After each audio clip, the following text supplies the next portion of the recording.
Hey Hey team, team. welcome back. Oh, damn it. I didn't think anybody wanted you to do those anymore. Unreal. I was literally just super hungry and I hadn't eaten yet, so I told Natalie that people had wanted her to, but I was actually just trying to eat. I am taking over the intros once again. I would give you you could do the intro if you wanted though. I'm fine with No, that. I really don't want to do the intro. Anyways, as you can hear, it is Andrea and I. Today we are going to be talking through some fat loss nutrition hacks while traveling, how to at very least maintain your results when you are traveling, especially outside of the country. I think that's, I mean, no matter what, like, I know we're constantly talking through clients have trips coming up, and it can be a lot more daunting when you're outside of your normal environment. There's some things like more meals out, but especially when you're like in a different country, you might not know how to manage food as well, like food availability, things of that sort can be quite difficult.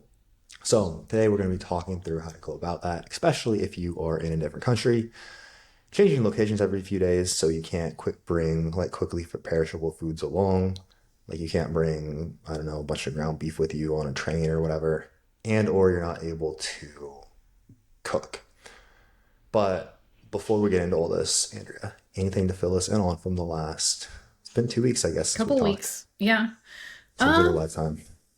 I don't know where I was at in terms of like scale weight or anything like that with my fat loss phase last time we did this little check-in, but I've been down like a pound to a pound and a quarter each week the last couple weeks, and then had a couple or three refeed days actually, and then today is my first day back to low days, and I got a little bit of an extra push with 20 less grams of carbs on my training days, and that's it. That's kind of like the last little push into the photo shoot, which is in 3 weeks.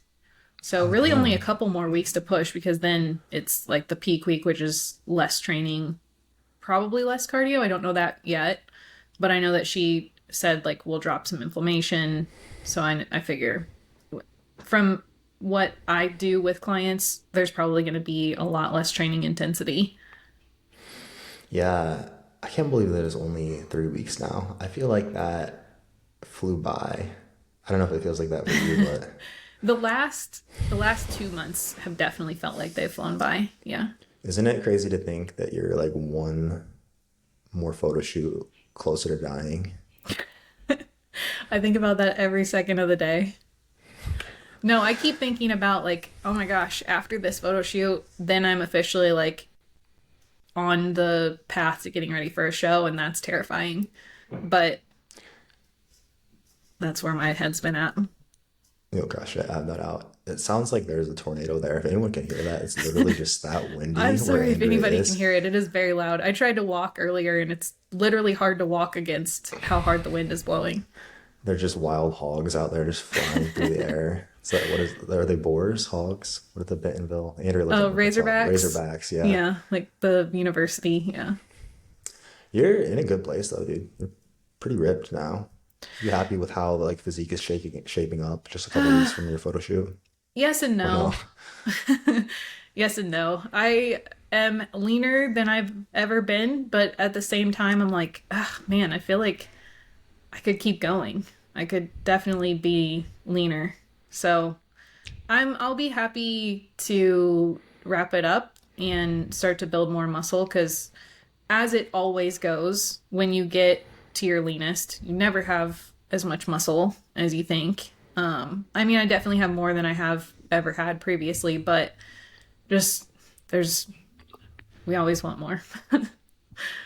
Yeah, I can definitely relate to that. I'm very impressed with where you're at. You definitely built a lot of tissue though. Your lower body has come way up.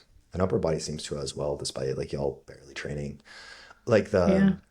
but I mean, I think that's also just the reality of unless you have like really good lighting in your house. I don't. It's like our bathroom mirrors, especially, which is where I normally like see myself shirtless, or like the worst lighting. So it's whereas like occasionally I'll be like in the gym. There's a posing room in our gym actually. So if I go in there, it's like, oh damn, this is pretty crazy, right? Like I can see like cross striations in my quads and stuff, which is super cool. But it's way different than at home. I feel like it's tip almost always like you looking at yourself. It's like in the mirror, just like looking down at your stomach. You're like, oh, I could for sure get a lot leaner still. And then Yeah. when you see like the pictures or like look back on videos and things like that that you had, it's like, oh wow, it was really, really ripped then. Yeah, for sure. And so many things acutely will change that as well, even with keeping things as consistent as I have been. Just like having more carbs and I'm more full. My abdominal definition isn't as sharp. Or like after the gym with a leg day, your legs get pumped and they don't look as lean. So Hmm. it's like you're looking at yourself in all these different conditions, whereas like the people that you're probably comparing against where you're like, I can get that, I would like to get that lean, you're comparing against like their best in the best lighting or on stage or whatever the case Right. may be. So Right. You're comparing, it's like you're comparing like what you see in the mirror. I want that to look like Andrea's, again, like you had that post that was like, here's just like me standing like one step forward versus one step back, and my physique looks completely different. mhm. It's like you comparing like what I see in the mirror to like that and the best lighting and your pose and you have a pump and all those things. I think that's really, really important to understand. How did your refeeds go? Was that like a different approach than you've normally taken or no? It was different. The first time that I did kind of a refeed, I just took 3 high days. So I didn't change my macros. She just said take 3 high days and don't do cardio those days. This time I continued with cardio, but I did an extra 50 grams of carbs on top of my high days each of those days. So a little Okay. bit different. And Still she's nothing too essentially crazy just though. seeing like what we need to do to make me look my best going into it. Okay, I got you. But nothing too like big of a departure from the norm, it doesn't sound like. No, nothing crazy. I did that. I Not haven't like your talked about refeed. this on here. Yeah, that's what I was gonna bring up. What like 2 days before I left, I did a really aggressive refeed. It was at 750 grams of carbs, which let me look at my Crazy. totals. Are normally okay. Training days, I normally do 335 carb. Rest days, I do 200 currently. So that was a pretty. I mean, that was for sure the most aggressive refeed I've done. But we pulled down protein just a bit to 200 grams, and we pulled fat down to 20 grams. So fat was just trace carbs. It was always funny. I had so many people message me that were like, "Oh, how do you possibly do that?" And it was, I mean, I Rice. didn't just, yeah, Fruit. I didn't just wing it. Like I planned it ahead the night before. I went and Yeah. grabbed a couple things from the store, like some English muffins, some honey, lots of rice, a little bit of fruit, lots of cream of rice. We wanted to keep fiber reasonable as well, but I mean, it was pretty easy. That was another morning where in this fat loss phase as a whole, it's been really interesting how much I genuinely just feel like really excited about things. And that's always been a problem for me when I'm excited. I like don't sleep well. I wake up early. I'm just ready to go. Hmm. And I feel like that, I get more like focused on like content and coaching even more so. Like you just like get in like this, I feel like a much more like routine, like more of a mindset around like just getting all these things done and so focused on it when you're fat loss that I feel like that's elevated it. It's not like I'm Hmm. like starving or anything like that, but it's my sleep has definitely been weird.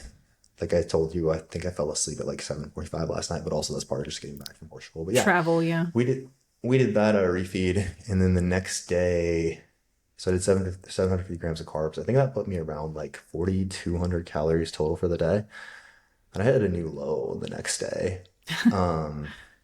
So Kyle said we would actually like in a different circumstance, which we're doing 4 more weeks of fat loss as well. So we'll probably actually be like wrapping up at the same time there. Also, we'll see who gets more ripped. But he said we would probably actually have done another day because goals to replete glycogen. And in that instance, which it depends. Like when I run refeeds with clients, I'm not. I feel like the goal can vary a lot, but like in that instance, hey, we would want to actually see some more of that waste stick. Better sign that we've replenished muscle glycogen stores.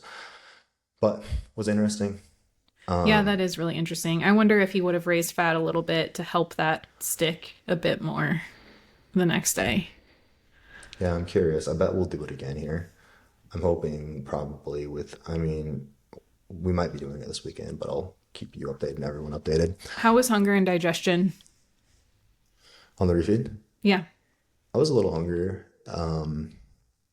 which I was a little bit hungrier. Like I think I was done with all my food by like 4:30, but I also started at 4:30 in the morning. So a little bit hungrier. Digestion was great. Didn't have any digestive issues, but it was all like very easy to digest things. I was right around Yeah. 30 grams of fiber. I really just feel like planning it out the night before, like I planned it out so I could basically hit everything to the gram, except for I think it was 2 grams over on my fat. I think that helps a lot. Mm-hmm. Yeah, for sure. Cool. Anything else though before we get into the topic here? No, the only other thing of note, I guess, is I can definitely tell I'm ready for a deload.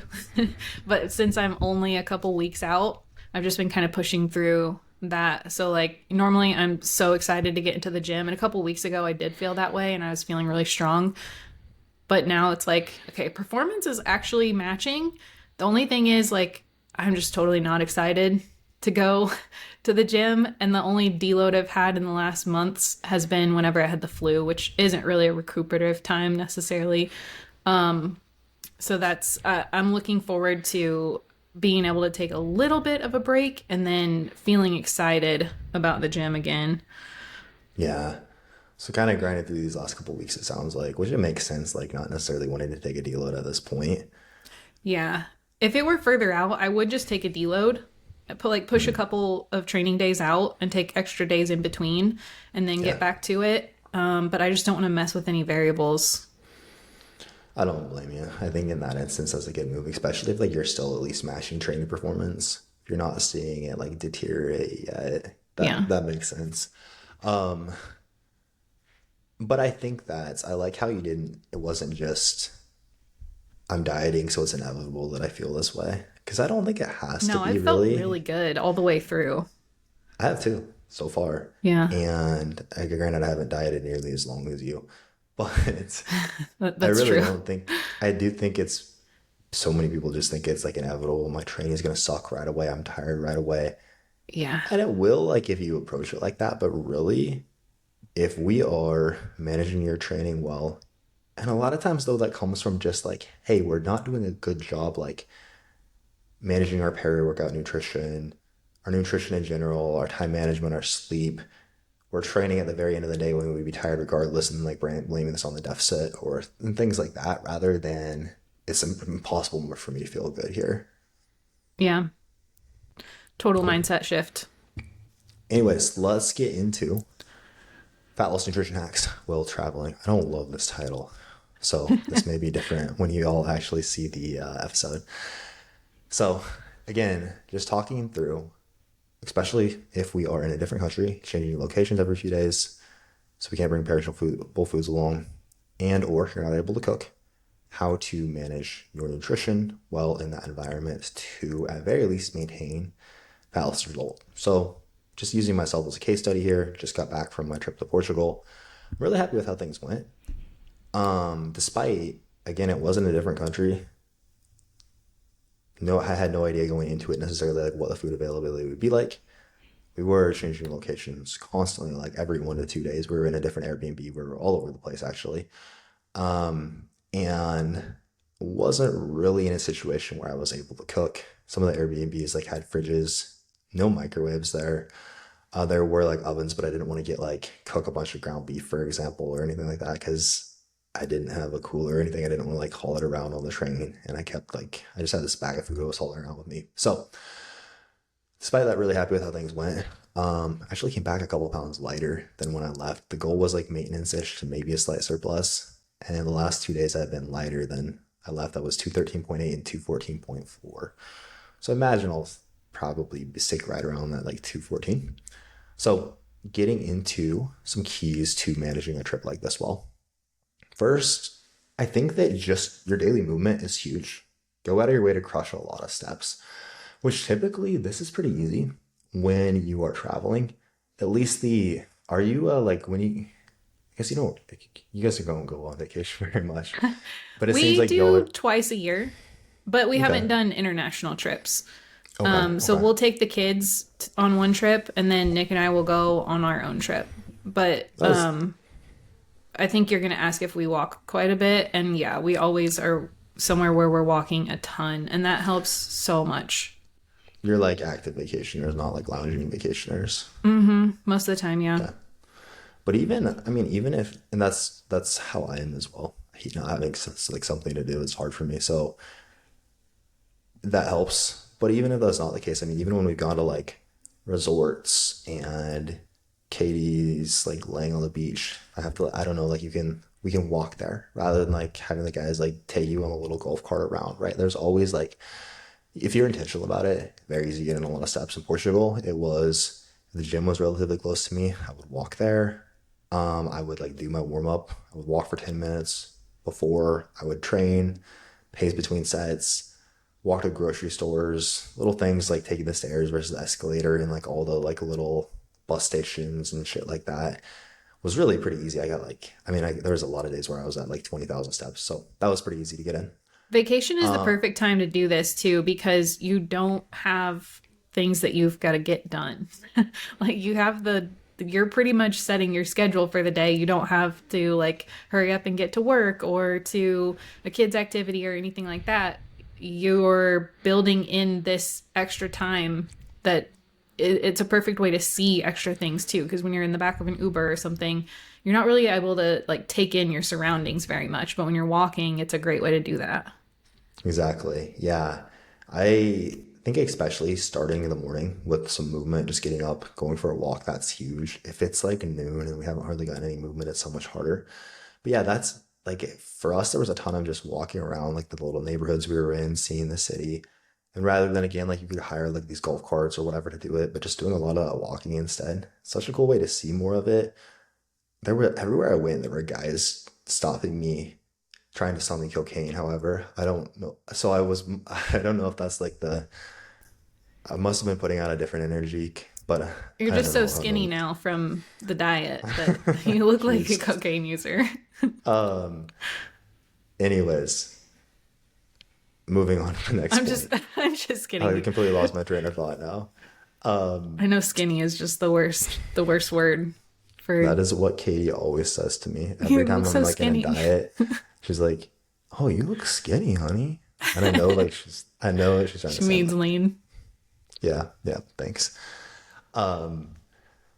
Next up, keep tracking most of your food.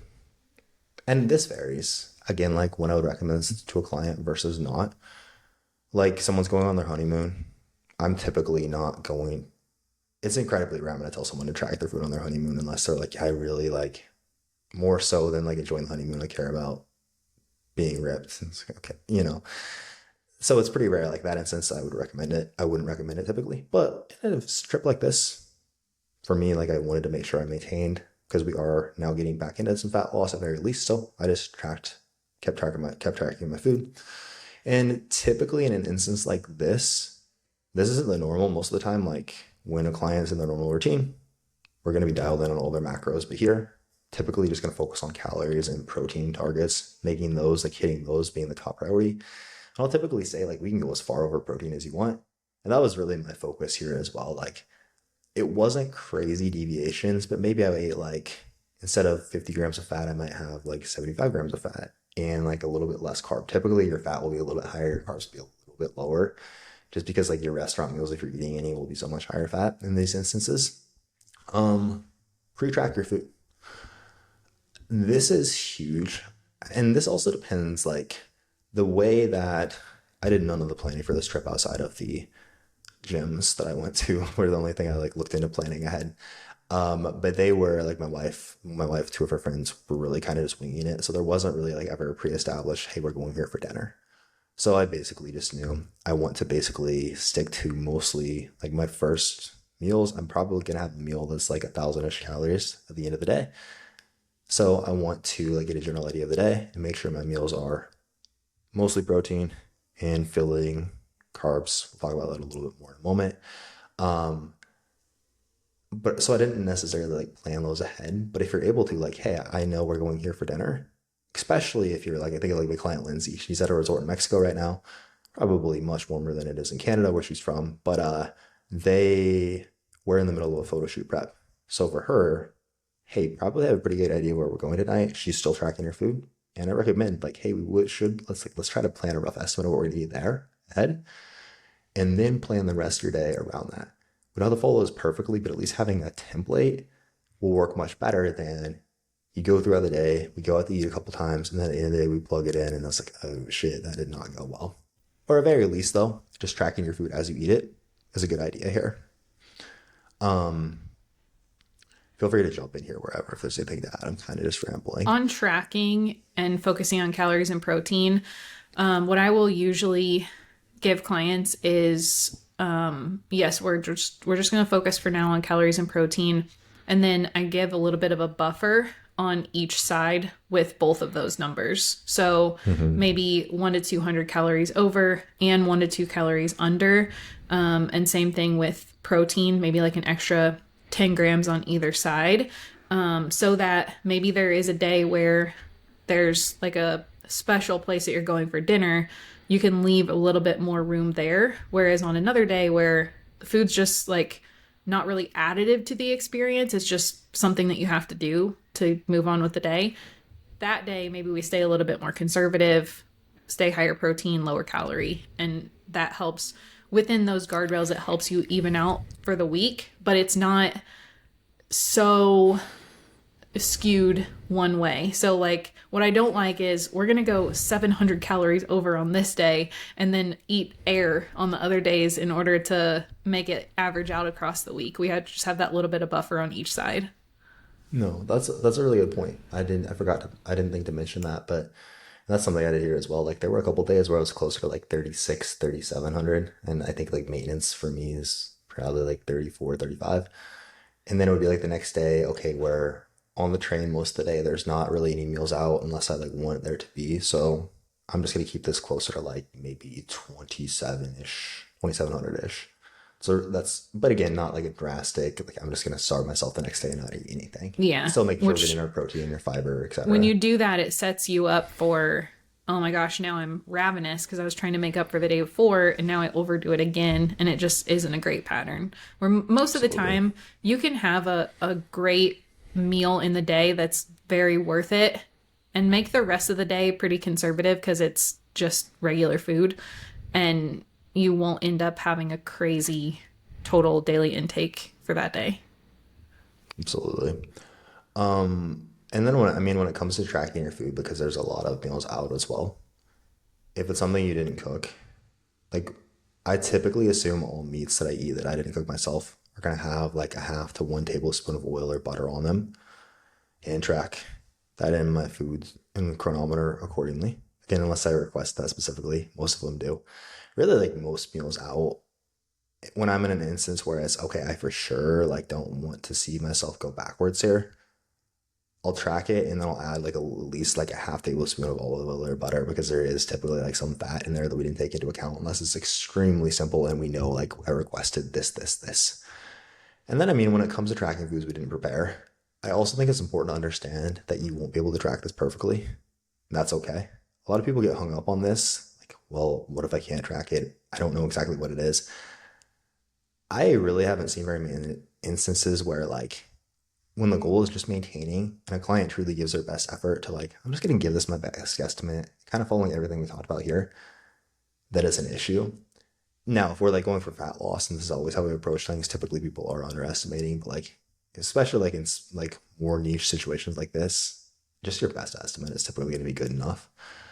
Best option will typically be to track the meal by ingredient. So when you're eating simple meals where you can see all the ingredients on your plate, this will be the most accurate, right? So, hey, I'm going to track, I have a 6 ounce filet, I have a 1 cup of rice, whatever. I'm going to add that like tablespoon of oil that I mentioned, right? If I have a very simple meal like that, I can just track it by ingredient. That's going to be much more accurate than me looking up steak and potato dinner and just plugging in like whatever random entry I get for that. When it comes to actually estimating portion sizes, a few guidelines I send to clients. 1 ounce of poultry or meat, about the size of a matchbox. 3 ounces, deck of cards, or a bar of soap. 1 ounce of, like 1 cup of potato, rice, fruit, kind of about the size of a tennis ball. A tablespoon of oil, dressing, etc. About a half a ping pong ball. Pretty easy guidelines though to visualize it and just like when you are making those estimations, because we're still, unless it says like, hey, this is an 8 ounce steak, whatever, we're still kind of estimating. Pretty easy way to make a good guess at that. If you can't track the food by ingredient, typically what I'll say is look up the food you're eating in chronometer and choose something right in the middle of the top 5 options that pop up. So if we get like 500 to 1,000 calories for, let's say, I don't know, like a lasagna. I don't know why that's always what comes to mind. Maybe I'm going to choose something like 750 to 800 calories. Um, Anything else that you would add on that front? Um, no, not really. I think that that covers it. Cool. Okay. So then I think having some type of framework for how you approach your nutrition throughout the day is very helpful. So typically what I recommend clients do is let's go with two small protein and fruit and an available veggie, but typically two small, mostly protein and fruit or protein and fat meals. Typically, I'm going to go protein and fruit unless I had someone who I have a few like one-off situations where, for whatever reason, it seems like the client is just much more satiated with like a bit of fat and protein versus us adding in carbs. That's more like a fringe thing. Typically, like protein and fruit, veg are what I'm aiming for. But two smaller meals, again, like think protein fruit meals, 1 to 2 larger meals per day, and avoid snacks. I would typically aim for if we're like eating these meals and then we're snacking throughout the day constantly as well. That's where a lot of calories can rack up that aren't very filling. Now, if you're in a situation where it's like there was one day we were walking around the city, like, okay, we're gonna get some gelato. I'm gonna try like this, like a couple bites of these random little things. Cool. Maybe I'm just gonna do like one larger meal in a day rather than two. But typically, trying to keep it in that framework. Um, Also, generally, go ahead. Sorry, you're also most of the time so busy with a trip to there's a lot of stuff to do. This becomes a lot easier than if you were Yeah, just like we're working from home. It's kind of like we've talked about in this deficit where if you're busy, you're going to experience a lot less hunger and cravings because you're just not thinking about it versus if you have a day where you're not doing anything. This is normally on a vacation, like you're going because you want to see the sights or do whatever it is that you're doing there. You can stay so busy that if you just have a Greek yogurt and fruit or protein shake or something like that, it will keep you full until a larger meal pretty easily. yeah, absolutely. Cocaine really blunts your appetite as well. That helps too. Just joking. It's also typically a pretty good idea, depending on the situation, to push your first meal back a little bit later than usual. I mean, here I would normally eat at like 6 a.m. Whereas there, unless I was training first thing, I would like go for a walk, take my time. And if I was going to train at, let's say 10, I wouldn't eat until like 9. Just like some carbs, protein, pre-workout. That would still be lighter than what it like would normally be. Um, but if we can push that first meal back a little bit later, or like on rest days, if we really have lower calories to work with, if I was closer to like 2,000, I might push that back to like 11 noon. Not always a strategy I use with clients, especially with like female clients, but like a lot more male clients in situations like this, I will pretty commonly use that. Like, hey, let's basically just intermittent fast unless we're training in the morning. Um, Depending on the person and how much of a foodie they are. But if it's a person who's a big foodie and it's just, okay, well, don't eat till this time, don't eat after this time, that can be pretty helpful as well to kind of just keep their calories in a more condensed window. With all meals, typically going to be a pretty good idea to focus mostly on protein and carb, or so this meal is mostly protein and carbs, or mostly protein and fats. And a good idea typically to try to avoid meals that have a lot of all three. Now there will be instances, again, like those like higher emotional value meals, they might be higher in carbs and fat and lower in protein occasionally, right? But for the most part, if we can go like, hey, this meal is mostly protein and carbs. So for example, like there was this piri piri chicken there where it was basically just grilled chicken and rice on the side. Cool. Easy like protein and carb meal.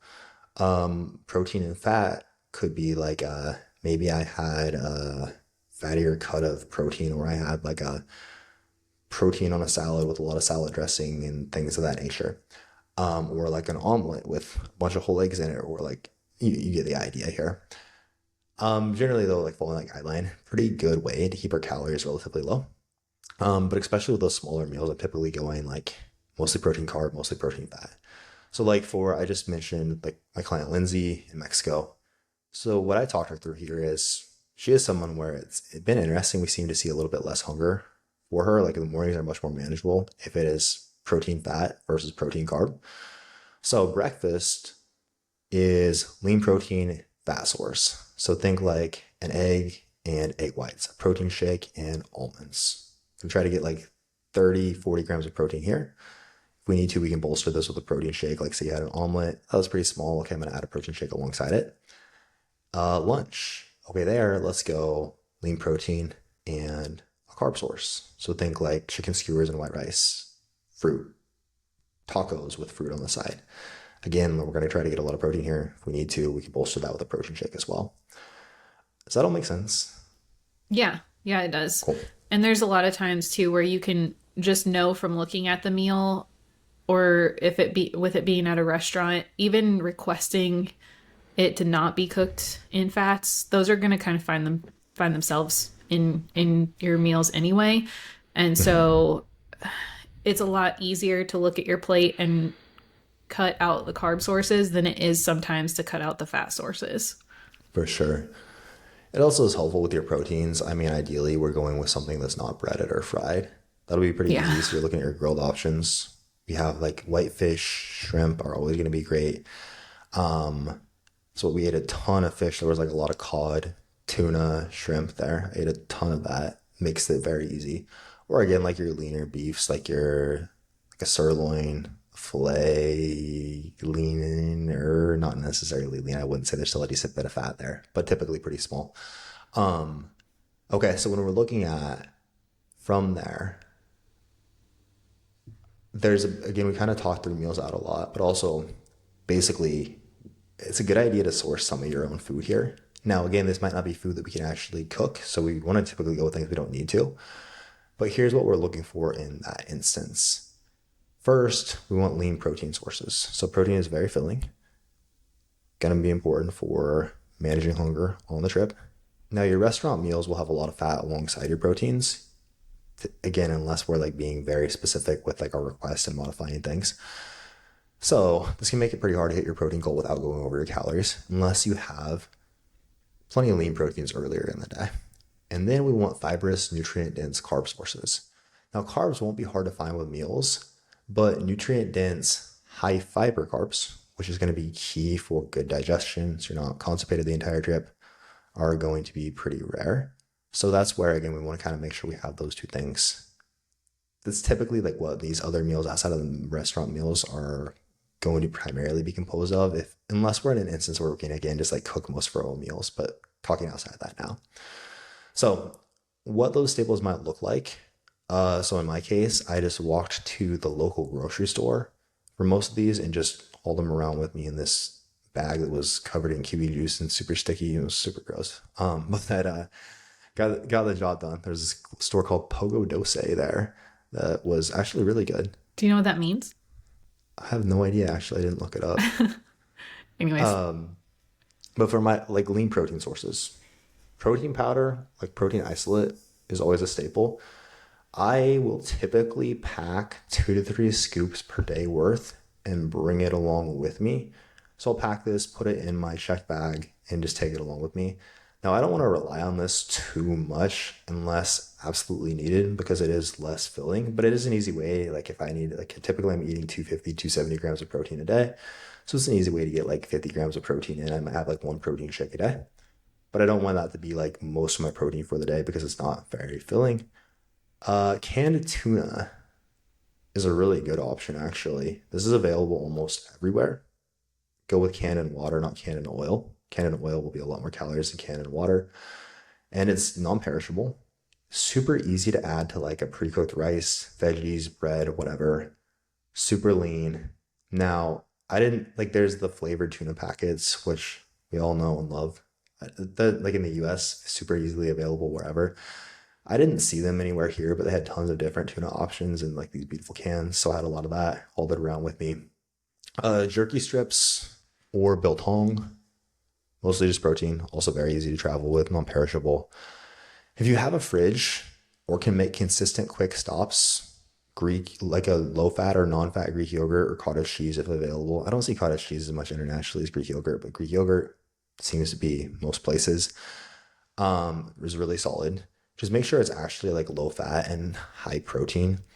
Like the first I bought some Greek yogurt like one of the first nights we were there, and I didn't like look at the label correctly. And when I got home, it was like, oh shit, actually, this is Like like full fat.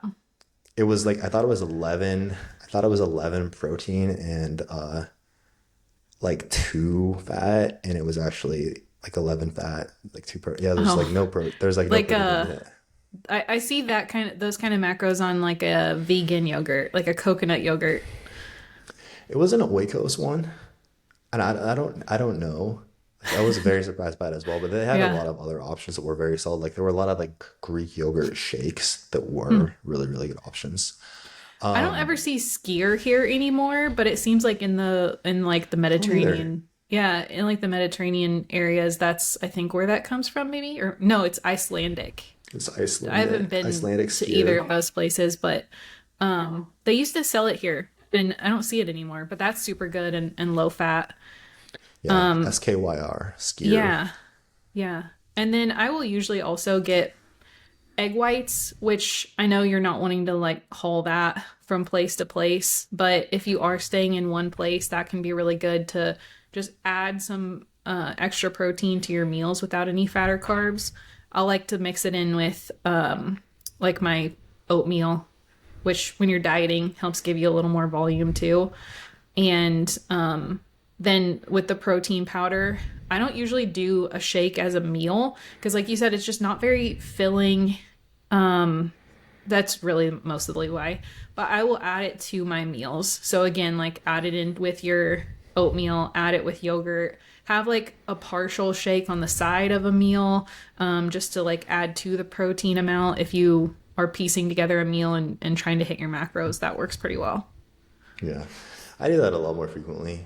Honestly, I think just partially because my protein intake is typically so high that but it's not like if Katie and I order the same thing at the restaurant, they're not going to bring me like 12 ounces of chicken versus her, like you know what I mean. So Mm-hmm. there are like a lot of times I have to do that, but I don't find that like if you're like 130, 140 pounds, we typically need to do a whole lot of that. Yeah, it's hard for me to not exceed my protein in most cases. I would say more than more than to hit it at this point. So next up, for fibrous carb sources, kiwis and oranges are two staples for me. They're super nutrient dense, they have a good amount of fiber, and they're available everywhere. So I ate a ton of kiwis, which I mean, I just ate them skin and all. I would say, like, do you eat the kiwi skin? Do you eat kiwis? I don't eat them very often, but yeah, I've been eating them with the skin. Yeah, it's not so bad. Just suck it up. But I mean, those are really good options. They're also like kiwis are pretty low calorie, good mix of soluble and insoluble fiber. But again, like with those, again, getting in plenty of fiber is huge for just keeping digestion regular. Really jacks up most people when they're traveling. So something I was trying to be super intentional about. Apples are another one where they're not in the same tier as like kiwis and oranges. Not as nutrient dense, not as filling. But they are mostly carbs if you need more carbs. And like still I know that's probably gonna have a problem getting in as many calories. Specifically like, hey, I want more carbs before I train. I don't want it to just be like 15 kiwis, so I'm gonna like grab some apples as well. But pretty easy. Takes a longer time for them to perish. Dried prunes. Now, these are pretty high calorie per volume. Like you could eat 4 prunes. You could just like throw 4 in your mouth and eat them at once. And it's like gone in a second. It doesn't do a whole lot to fill you up. So I typically wouldn't make them a large amount of your calories, but they are a lot of fiber. So if you are someone who struggles with that, keeping digestion in a good place, like having a couple servings, like and I think four is like 120 calories or so. Like they're pretty calorie dense. Yeah, I'll But I plan mean, them like in for having people who have a hard time getting all their carbs. no, yeah, that's like typically the instance I will as well. But in this instance, again, if we're like struggling at fiber, we have plenty of food to work with. Can be a good go-to. Pre-cooked rice cups. There was a couple of the stores I was at. There were pre-cooked rice cups. I grabbed those. Not fibrous, not hardly any nutrients there, but they are an easy no cook option. For example, I mix them with my tuna, Put some salt on it, and we're good to go. A couple times to like then have some fruit on the side and just make this a meal. Right? It doesn't have to necessarily make a lot of sense in this meal in this instance because it's pretty short term. Uh, Anything else to add there before we talk through how to manage your larger meals? Just that whenever you're in the United States, the Uncle Ben's coconut rice has some fat in it, but it is so good. Anytime I'm not dieting, that's like a travel treat. I've tried that. It's so good. I Coconut jasmine always get rice. those the VT jasmine rice. Yeah, I It's haven't by far tried my those because I favorite. didn't learn about it until I was dieting, but I'll have to try them. That's like still what I get now. I just get them instead of like cooking jasmine rice. I haven't eaten any rice for a while. Just, I mean, cream of rice. But anyway, Anyways, when we're talking about your larger meals, typically restaurant meals, there's a few guidelines I would typically try to follow that we'll talk through in a moment. But regardless, it's typically a good idea to kind of plan your day. Again, unless it's like, hey, we're for sure not gonna have any meals out. You're gonna have at least one meal of about 800 calories, I would say, for most people. So typically the day will look like two lighter meals. We just chatted through the approach there, one to two large meals. So again, these will typically be restaurant meals. So when we're looking at building that meal, I'm gonna want you to focus on protein first. Think of this as the foundation for your meal. Here, best options are gonna be lean steak, white fish, chicken breast, shrimp, grilled or baked or broiled, I guess. Not like not a fried. We want something that's not breaded. Typically something that's not going to be covered in a creamy sauce. And again, we can request it's not cooked in oil or butter, or otherwise it would be a good idea to track like a tablespoon of olive oil with the meal to account for that. So we're going to start there. Next, choose your carbs. So here, options to where your carbs or your fat, either or here. Typically, carbs are going to be a better, more filling option. Like, there's typically going to be, again, unless you like requested no fat, there's going to be fat alongside the meal regardless. So typically, it's just choose your carbs. Uh, Again, one where your protein source and like some fat aren't all mixed together. But ideally, like even it's an option where your carb isn't mixed with your protein source because this will make it easier if you need to get all the protein but you can't eat all your carbs. So again, like, hey, they give me a cup of rice. I only have the macros for a half cup of rice. It can make it easier for us to just eat less of the carbs and get all the protein. Um, so good options here, typically like a baked potato with toppings on the side, side salad with dressing on the side, seasonal fruit, seasonal veggies, really any veggies, unless they're doused in oil, which is actually pretty common. So there again, like I honestly will a lot more times go with like the fruit than the veggie in an instance like this because the fruit is just fruit, whereas the veggie is almost always covered in oil and like heavily modified. But if you can get again like a more plain basic veggie that's not, that's an excellent option. Like a steamed rice, gonna be a pretty good option as well. As we talked about before, focus on simple meals where we can see each ingredient on the plate ideally. So I can call out like I have a steak, a potato here, etc. And then again, it would be a good idea to track your best estimate for each meal before eating. Anything you would add there? as far as specific things to order, Yeah. just don't be afraid to ask for modifications because there will be certain restaurants where I'll have clients ask me like, "Hey, I'm going here. I really don't see any options that are easy to track or make sense, like vegetarian or vegan restaurants. Those are Mm-hmm. pretty difficult because everything has added fat. The protein sources are also carb sources. Don't be afraid to ask for modifications. Hey, can I have this without the sauce, or can I have the sauce on the side?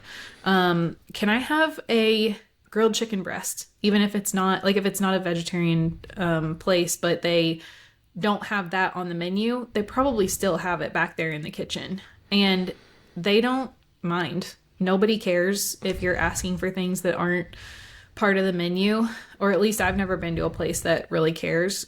They just want you to have a food that you enjoy so that you come back again and eat there. So don't be scared to like upset your waiter or waitress and ask for something because they truly do not care. Andrea goes to vegetarian restaurants and orders a grilled chicken breast. Hey, can you go find a chicken for me? Um, that's a good shout. And I say, like, honestly, I haven't done that a lot when I've been international. I was a lot more so To in the be States. fair, I'm I sure you haven't done that could. internationally. So I think it here also it just is very depends on, easy to find a piece of meat and some vegetables. yeah, for sure. And you for sure could there too. When there's more of a language barrier, that's where I'm more reliant on like these other things. Because there were some instances where it's like a lot harder to like pass like them knowing the item that you're referring to like, hey, can we do this? So, but especially like in the States or I mean anywhere where they speak English well, it's pretty easy to do so. As far as best restaurant meal options, typically some solid ones are going to be if you can get tacos with corn tortilla, that's typically solid. Again, just the same concept we've mentioned before with your protein sources. You're going to get a decent amount of protein here typically. Just try to go avoid anything that's fried, breaded, or sometimes covered in a creamy sauce. So like a carne asada is typically pretty solid. A chicken taco, grilled fish, grilled shrimp, all solid. Fajitas can be good. There's typically just a ton of oil on the veggies, so honestly, I would typically like be a little bit lighter on those. And then just go lighter on like your guac, sour cream, cheese, a lot more fat. You can adjust the amount of tortilla you're using there too. So flour It's tortillas are kind basically of, like a build your own. Yeah, it's yeah, solid. exactly. The flour tortillas are surprisingly high in calories. It's crazy how much higher those are than the corn ones, but you have complete control whenever it's like that versus if it's like a taco bowl where it's mixed with rice and beans and things like that.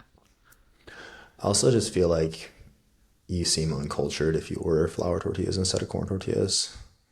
That's normally what comes with fajitas, though. I'm just kidding. I'm just kidding. I don't know if that's actually true. A steak entree, typically pretty solid as well. If we have leaner steak cuts available, so a fillet isn't necessarily lean, but it's typically quite small. So it's gonna be generally like 12, 15 grams of fat, decent amount of protein. But we can get like it's just a fillet and nothing else easily, right? Or a fillet and like a baked potato on the side. A flank steak can be solid. Tri-tip, somewhat similar to like a filet. Sirloin, if they have it, is going to be quite lean. Just don't get like a cheese crust. And then again, like a baked potato or seasonal veggie on the side. Grilled fish entree, also really solid. Cod, ahi tuna, halibut, sea bass. Halibut kind of freaks me out with like the eye on the side of its head. You know what a halibut looks like? I've seen like the whole fish entrees, but I didn't realize that was specifically halibut. I will never That's order not. a whole fish. I can't do it. I never had actually. I had one when we were in Portugal, and it wasn't as bad as I thought. You just like cut the head and tail off quick, and you flip it open. We actually Not as made bad one as at home. Nick brought some home because he worked in the I wouldn't do fish. that. I didn't do it myself, but Nolan actually did it. Nolan is the most adventurous eater in the house by far. He's actually the only adventurous eater in the house, so he did it and ate it. But I will also add ceviche here because that's Oh yeah, just ceviche is a good one. basically like lime juice and usually shrimp or some other white fish and chopped veggies. That's a good one. I haven't thought of that, but ceviche is really solid. We had ceviche at Bucket Rider when you guys were here, right? Yeah, I ordered a You like got it a right. yeah, it was a what's it an appetizer. So I just got that as my entree and it was a But it's huge huge. amount. Yeah, it's crazy But amount. it's very low calorie because it's super simple and just like cucumber is hardly any calories at all and then it's just shrimp. Yeah, if you're gonna like snack, ceviche is a pretty solid option actually. Or if you want to make it into a whole meal. Salad and protein is solid. We can get like a salad with chicken breast, steak, or shrimp. Typically, you have the option to add like those meats to your salad as well. Just get dressing on the side and then avoid like a Caesar salad or like a dressing or oil heavy salad option. And then kebabs, which I think like meat skewers kebabs. I don't know if there's multi. Is a meat skewer the only like? Isn't there a kebab something else? I think kebabs are also like a Euro thing type I thing. I'm not 100% sure, but I think all kebabs are meat skewers, but not all meat skewers are kebabs. Like I think kebabs Interesting. also means like you said like the gyro meat, but I don't know that for sure. I will have to research that more. But meat skewers with, I mean, you can get with shrimp, chicken breast typically, or like a leaner steak. A lot of times you won't know what the steak is, so even in that instance, like the chicken breast or the shrimp will be like the most accurate. But I mean, if you have room for like a little bit of flexibility, nothing wrong with the beef as well. But those are also really solid options. Had like those available in a couple of places, always big favorite of mine. And then they'll typically just have like some veggies there as well, maybe like some rice on the side. So really good options there. Anything else you would add to that? Anytime you're not going for like a special type of meal and you just need to eat something because you need to like have a meal to get on with the next part of the day, something that is very trackable and also very easy to modify to make what you need it to be would be like a Chipotle kava. You saying kebabs reminded me of that because it's basically chicken and rice. Like anywhere where you can get some variation of chicken and rice is pretty easy to modify and make it your own. I know that some of this is specific to international where you probably won't be able to get kava or Chipotle, but those are all really good options whenever they're available. Absolutely. I've never had kava actually, It's but so good. I haven't had Chipotle in a long time either. But anything else you want to add there before we wrap it up? That's it. Cool. Well, hopefully this was helpful. As always, we appreciate y'all tuning in, and we will catch you guys next time.